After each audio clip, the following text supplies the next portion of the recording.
Hello friends, welcome back to ಗೃಹಿಣಿಯ ಕಲಿಕೆ. Friends, ಇದನ್ನು ನಾನು ನೆಲಬೇವು ಅಥವಾ ಕಾಲಮೇಘ ಅಥವಾ ಕಿರಾತ ಕಡ್ಡಿ ಅಂತಲೂ ಇದನ್ನ ಕರೀತಾರೆ. ಇದ್ರ ಬಗ್ಗೆ ಕಂಪ್ಲೀಟ್ ಆಗಿ ಮಾಹಿತಿಯನ್ನ ಕೊಡ್ತೀನಿ, ಬನ್ನಿ. ಹಾಗಾದ್ರೆ ನೆಲಬೇವನ್ನ ನಾವು ಉಪಯೋಗಿಸ್ತಾ ಬಂದ್ರೆ ನಮ್ಗೆ ಅದರಿಂದ ಏನೇನು ಬೆನಿಫಿಟ್ ಸಿಗುತ್ತೆ ಅಂತ ನೋಡೋಣವಾ. ನೆಲಬೇವನ್ನ ಕುದಿಸಿ ಆ ನೀರನ್ನ ಸೇವಿಸಿದರೆ ಕೆಮ್ಮು ಮತ್ತು ಗಂಟಲು ನೋವು ಸಹ ನಿವಾರಣೆ ಆಗುತ್ತೆ. ಇನ್ನ ಮೊಣಕಾಲಿನ ನೋವನ್ನು ಸಹ ಈ ನೆಲಬೇವು ನಿವಾರಿಸುತ್ತೆ. ನೆಲಬೇವಿನಲ್ಲಿ ಆಂಟಿ ಆಕ್ಸಿಡೆಂಟ್ಗಳು ಮತ್ತು ಫಾಲಿಫೆನಾಲ್ಗಳು ಅಗಾಧವಾಗಿದೆ. ಹಸಿವಿಲ್ಲ ಎನ್ನುತ್ತಿದ್ದವರು ಇದರ ಸೇವನೆ ಮಾಡಿ, ಏಕೆಂದರೆ ಕಾಲಮೇಘಕ್ಕೆ ಜೀರ್ಣಾಂಗ ವ್ಯೂಹದ ಕಾರ್ಯವೈಖರಿಯನ್ನ ಸುಧಾರಿಸುವ ಶಕ್ತಿ ಇದೆ. ಹಾಗಾಗಿ ಹಸಿವಿಲ್ಲ ಅನ್ನೋರು ಇದನ್ನು ತಿಂತಾ ಬಂದ್ರೆ ಹಸು ಸಹ ಸರಾಗವಾಗಿ ಆಗುತ್ತೆ.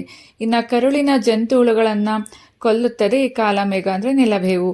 ತನ್ನ ಕಹಿ ರುಚಿಯ ಕಾರಣದಿಂದಾಗಿ ಕಾಲಮೇಘವು ಕರುಳಿಗೆ ಹಾನಿಯುಂಟು ಮಾಡುವ ಜಂತುಗಳನ್ನು ಕೊಲ್ಲುತ್ತೆ ಹಾಗೂ ಆ ಮೂಲಕ ಕರುಳಿನ ಆರೋಗ್ಯವನ್ನು ಸಹ ಕಾಪಾಡುತ್ತೆ. ಮೊಡವೆಗಳನ್ನು ನಿವಾರಿಸುತ್ತದೆ. ಕಾಲಮೇಘದಲ್ಲಿ ಆಂಟಿಬ್ಯಾಕ್ಟೀರಿಯಲ್ ಮತ್ತು ಆಂಟಿ ಮೈಕ್ರೋಬಿಯಲ್ ಪ್ರಾಪರ್ಟಿ ಇರೋದ್ರಿಂದ ಅದು ತ್ವಚೆಗೆ ಸಂಬಂಧಿಸಿದ ತೊಂದರೆಗಳನ್ನು ನಿವಾರಿಸುವ ಒಂದು ಸಾಮರ್ಥ್ಯವನ್ನು ಹೊಂದಿರುತ್ತೆ. ಮಧುಮೇಹಿಗಳಿಗೆ ನೆಲಬೇವು ಒಳ್ಳೆಯ ಪರಿಹಾರವಾಗಿದೆ.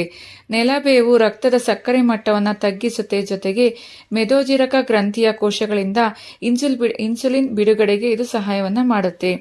ರಕ್ತವನ್ನು ಶುದ್ಧೀಕರಿಸುವ ಗುಣ ಈ ನೆಲಬೇವಿನಲ್ಲಿದೆ. ಕಾಮಾಲೆ ಚಿಕಿತ್ಸೆಗೆ ಇದನ್ನು ಬಳಸಲಾಗುತ್ತೆ. ಎದೆಯುರಿ, ತಲೆ ಸುತ್ತು ಇದ್ದಲ್ಲಿ ಕಾಲು ಚಮಚ ಒಣಗಿದ ನೆಲಬೇವಿನ ಒಂದು ನಯವಾದ ಪುಡಿಗೆ ಸಕ್ಕರೆ ಇಲ್ಲವೇ ಜೇನುತುಪ್ಪ ಬೆರೆಸಿ ಸೇವಿಸಬೇಕು. ಇದರಿಂದ ಎದೆಯುರಿ, ತಲೆ ಸುತ್ತ ನಿವಾರಣೆ ಆಗುತ್ತೆ. ಇನ್ನು ಅರ್ಧ ತಲೆನೋವಿಗೆ ನೆಲಬೇವು, ಅಮೃತ ಬಳ್ಳಿ, ಬೇವಿನ ತೊಗಟೆ ಮತ್ತು ಅರಿಶಿನವನ್ನು ಸಮನಾಗಿ ಬೆರೆಸಿ ಕುಟ್ಟಿ ಪುಡಿ ಮಾಡಿ ನೀರಿನಲ್ಲಿ ಹಾಕಿ ಕುದಿಸಿ ಕಷಾಯ ತಯಾರಿಸಿ ದಿನಕ್ಕೆ 2 ಬಾರಿ ಕುಡಿತಾ ಬಂದರೆ ಅರ್ಧ ತಲೆನೋವು ಸಹ ಮಾಯ ಆಗುತ್ತೆ. ನೋಡಿದ್ರಲ್ವಾ ಫ್ರೆಂಡ್ಸ್, ನೆಲಬೇವು, ಕಾಲಮೇಘ, ಕಿರಾತ ಕಡ್ಡಿಯನ್ನು ನೀವು ಬಳಸ್ತಾ ಬಂದರೆ ಅದರಿಂದ ಏನೇನು ಬೆನಿಫಿಟ್ ಸಿಗುತ್ತೆ ಅಂತ. ಸೊ ತಡ ಮಾಡಬೇಡಿ, ನಿಮ್ಮ ಆರೋಗ್ಯ ನಿಮ್ಮ ಕೈಲಿದೆ ಅಲ್ವಾ. ಹೀಗೆ ನನ್ನ ಗೃಹಿಣಿಯ ಕಲಿಕೆ ಚಾನಲ್ನ ನೋಡ್ತಾ ಇರಿ ಫ್ರೆಂಡ್ಸ್. ಮತ್ತೊಂದು ವಿಶೇಷವಾದ ಮಾಹಿತಿ ಜೊತೆ ನಾನು ನಿಮ್ಮನ್ನು ಭೇಟಿ ಮಾಡ್ತೀನಿ. Thank you for watching.